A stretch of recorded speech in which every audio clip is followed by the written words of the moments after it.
Deuxième chapitre d'analyse de cette loi de finances pour 2021 concerne le contrôle fiscal, et plus exactement la notion de modernisation du contrôle fiscal, qui vient en réalité en continuité des mesures que nous avons eues lors de la loi de finances complémentaire pour 2020.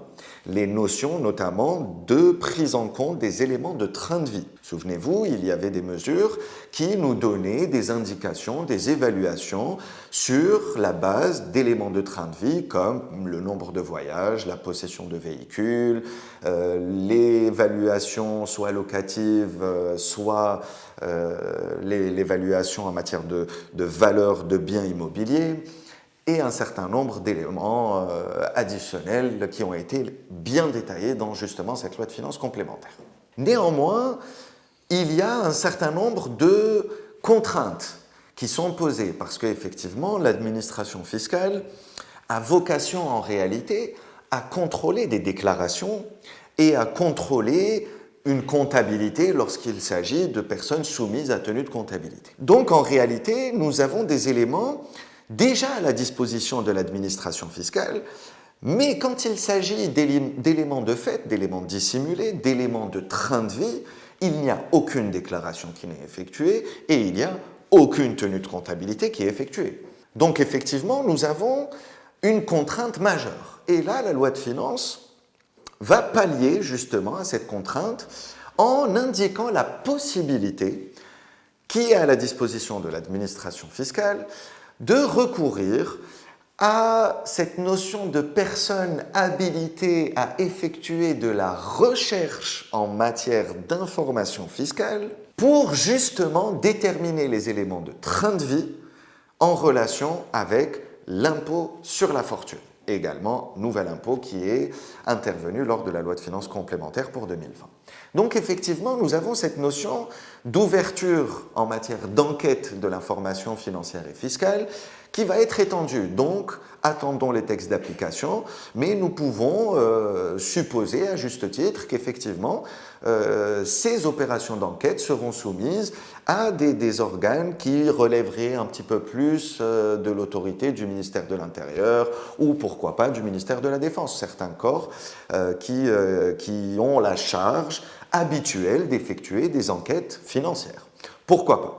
Attendons les textes d'application pour voir justement cette notion de personne habilitée à effectuer ou à mener des enquêtes en matière de recherche d'informations fiscales et financières. Effectivement, ceci est un point de modernisation qui est extrêmement conséquent.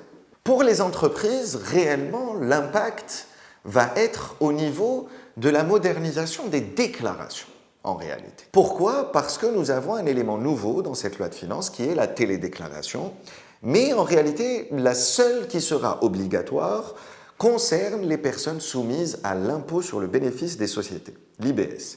Ces personnes-là devront désormais, au plus tard le 20 mai de chaque année, effectuer une déclaration en ligne.